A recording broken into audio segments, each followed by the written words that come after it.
Ladies and gentlemen, from South Africa, Mark Mathabane. Hi, you damn it! You don't clap for him, he's the guest. Why don't you take your electric car and drive it into the ocean? I hope you hit a whale on your way to France. Ugh.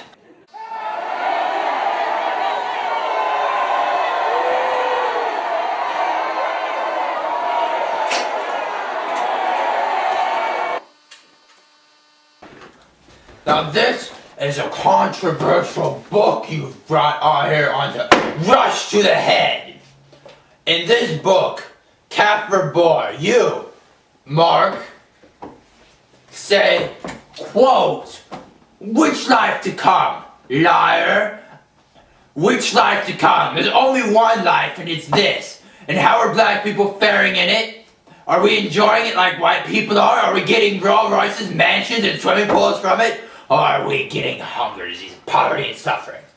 Well, first off, you clearly are trying to start a culture war in this book in South Africa, ladies and gentlemen.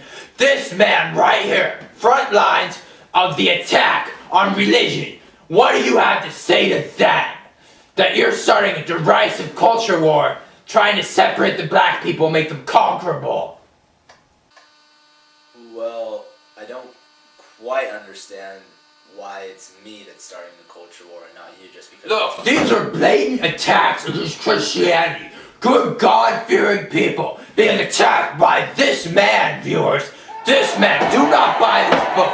This man in it attacks Christianity. Now he's claiming that there is no culture war in this book. That is the definition of a culture war. Why? I don't see why it's me that started the culture war and not you if there's been this disagreement going back for a long time between not religious people or atheists, agnostics, whatever you want to call them, and religious people. And I don't understand why you're saying that I'm causing this culture war just because we have a disagreement.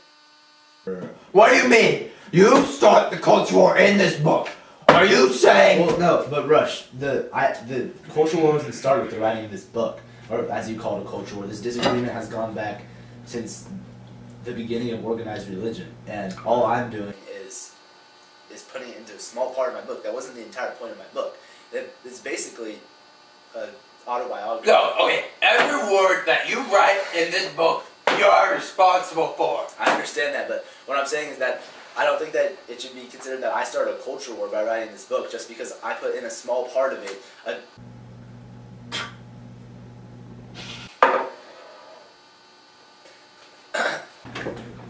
Look, you're responsible for every word of what you write in this book, okay? Are you telling me that you're not responsible for it? Because you wrote it right here. It says Mark Mathabane. You're Mark Mathabane, okay? You wrote this book. I understand that I wrote the book, but what I'm saying is my writing of this book didn't spark the disagreement. Yeah, but look, okay, this is the first piece of written word out of South Africa I have seen criticizing God-fearing people, okay? Even if you're not starting a culture war, you're definitely, bringing up the threat level of this culture war. This man single-handedly taking the culture war in South Africa from yellow to red. So are you saying that we shouldn't be able to have disagreements on organized religion and be able to have a reason? I'm saying that when things are this bad in a country, if things really are this bad, if this man is to be believed, that is, then there is no time to question things like God. You just have to accept. But I'm saying that it's part of the problem. You just have to accept them. But what I'm saying is that these so-called accepted norms are part of the problem, not just a side effect. Look, when things are bad, you don't try to change the way. Can I explain what I'm saying? Like, what's happening is they're taking in these black people who have so little possessions, money, whatever you want to call it to begin with, and then what they're doing is they're asking for that. If that makes any sense to you. They're not asking for anything. They already have so much. They're already wealthy. They don't need it. They're coming in from America, where you have your skyscrapers and you're all driving around your SUVs everywhere, and you have your 50-inch plasma TV in your living room, and they're saying that we need your money to the black people. They're saying that these people who live in shacks and can barely have enough food to eat. Alright, look, okay? I don't have all day to talk to you. Let's go on to the next segment on this book, okay? You talk on later about how you people aren't getting rowers and mansions and swimming pools. I've seen the clips from South Africa. I've seen how rich black people can get in that country, okay? You're saying that all that is a lie? Excuse me. There's always an extremely rich, no matter how small that group is, in every single country. Even during the Holocaust in World War II, there was Jews who found ways to make a good living in the midst of all this crisis that was going on to their people. He claims that Jews were war profiteers in the Holocaust, not the victims. Go on. That's Go on!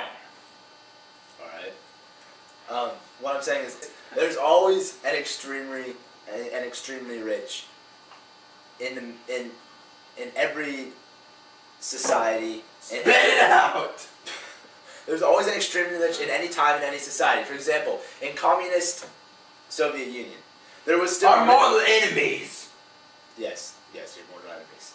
In communist Soviet Union, there was still an extremely rich population, even though their economic system was technically communist. They shared everything. No one person could have more money than any other one person. That still happened. And what I'm saying is, in South Africa, I'm not saying that all black people are perfectly morally sound either. I'm not saying that black people are any better than white people. What I'm saying is that they're being oppressed as a general population. Look, all I'm saying is they're poor. Why don't they pull themselves up by their own bootstraps? Because there's laws which prohibit us from getting equal wages. There's laws that prohibit that from happening. It's not our fault. I hear that South Africa is a democracy. Why don't you vote to change it if it's really so bad? Because we don't have equal voting rights to the white people. I'm trying to explain this to you.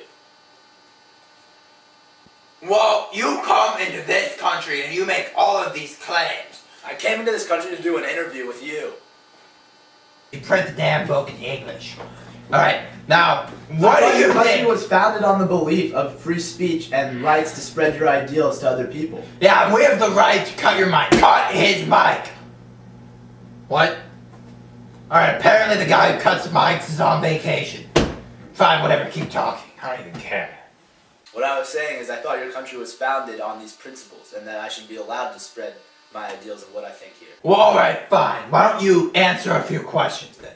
What happened in South Africa is probably pretty bad, okay? Yeah. What are the chances under the new Obama administration's tax forms and all this taxing the rich that the same thing could happen in this country? I'm sorry, I really don't understand how that's the same at all. Look, are you gonna deny that what Obama's doing is neo-socialism? Yes. Okay, he is taxing the rich more than the poor, taking away from people who work hard. If you're saying that any country that has socialized anything is socialist, then you would say that any country that has a government at all is socialist. Because by definition, if the country has a government, then you have something socialized, no matter how small it is. So your argument can only be about how far to move that line between socialism and capitalism. But if by the definition but with how you're defining socialism, anything would be socialism. You can't have capitalism by your definition. You can have anarchy or socialism by your definition. You know what I think about socialists? I've got one thing for any socialist watching. It's a joke. You got a problem? You want to make my country socialist? You want to make my country socialist?